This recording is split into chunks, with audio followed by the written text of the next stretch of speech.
Today, we're talking about a feature that so many of us have on our cars, keyless entry. Our goal here is pretty simple. It's to help you stay aware, stay calm, and ultimately stay safe. This is all about being informed and prepared, not about creating any fear. You know, there's something that feels a little bit like magic about it, isn't there? You walk up to your car, hands totally full, and click. It just unlocks for you. You hop in, push a button, and the engine roars to life. It really is the height of modern convenience. But there's a flip side to all that convenience. A hidden vulnerability that we really need to understand so we can protect ourselves. So let's get into it. To really get a handle on the risk, we first have to understand how the technology works. And honestly, it's pretty straightforward. So your key fob is constantly sending out a very specific short-range signal. It uses tech like RFID or Bluetooth. The best way to think of it is like a quiet, secret handshake. When your car is just a few feet away and recognizes that exact handshake, it knows you're nearby and it lets you in. Now here's where things get interesting and a little bit concerning. Criminals have figured out a way to exploit this digital handshake. They found a loophole, and it's called a relay attack. Okay, let's break down exactly how this works.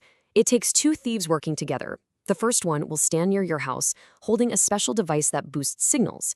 This device can pick up your key fob signal, even if it's sitting on your kitchen counter. That signal then gets instantly relayed to the second thief, who's standing right next to your car. Your car gets tricked, it thinks your key is right there, so the doors unlock, the engine starts, and they can just drive away. They've essentially played telephone with your key's signal to make it reach farther than it should.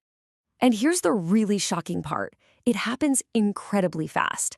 Security cameras in the UK actually caught thieves stealing a car this way, and the whole thing, from grabbing the signal to driving off, took less than 30 seconds. There's no broken glass, no blaring alarm, just silence. It's a crime that leaves behind almost no trace.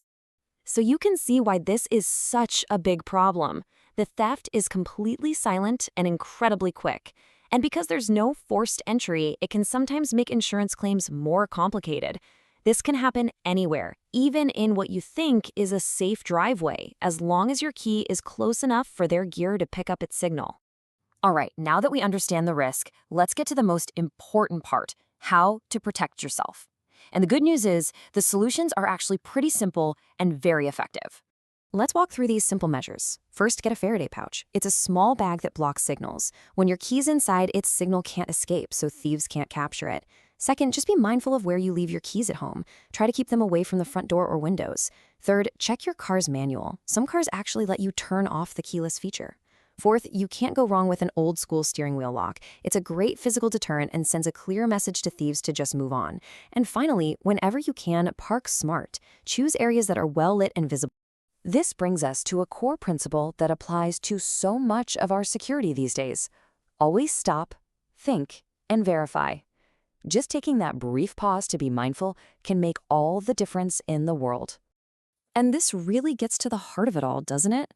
We all love technology and the easy way it makes our lives, but we just can't let that convenience become a weak spot in our security. The topic today is just one of many challenges we all face. The goal isn't to be afraid of technology, but simply to stay informed and to be cautious, because awareness really is protection. So, let's just recap the main points. Keyless entry is a fantastic convenience, but it does have this specific vulnerability.